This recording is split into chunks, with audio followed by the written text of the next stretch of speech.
किसी गोल चक्कर से अगर आप गाड़ी यू टर्न लेना चाहते हैं तो आपको गोल चक्कर काट कर यू टर्न लेने की ज़रूरत नहीं है। आप गोल चक्कर से पहले जो गैप बना होता है उसमें से यू टर्न लें, ये ज़्यादा बेहतर होता है, बजाय इसके कि आप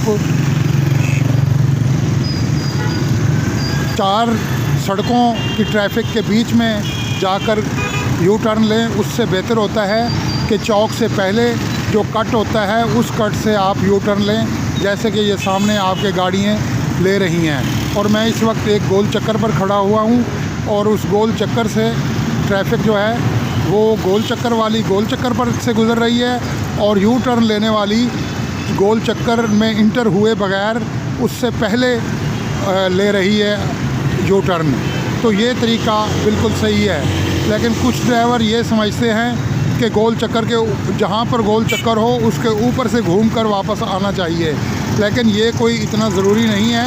अगर गोल चक्कर से पहले जो कट है वहाँ पर आप अगर यू टर्न लेना चाहें तो ले सकते हैं, ये कानूनन भी ठीक है और वैसे भी समझ में भी यही आता है कि वहीं से यू टर्न लेना चाहिए, बजाय इसके कि 4 सड़कों की ट्रैफिक के बीच में से घूमकर चक्कर लिया जाए। तो ये मैं आपको सही तरह से वीडियो बनाकर दिखा रहा हूँ। ये सामने देख रहे हैं आप, मैं गोल चक्कर पर खड़ा हुआ हूँ और ये सामने ट्रैफिक गोल चक्कर में इंटर होने से पहले यू टर्न लेकर वापस जा रही है।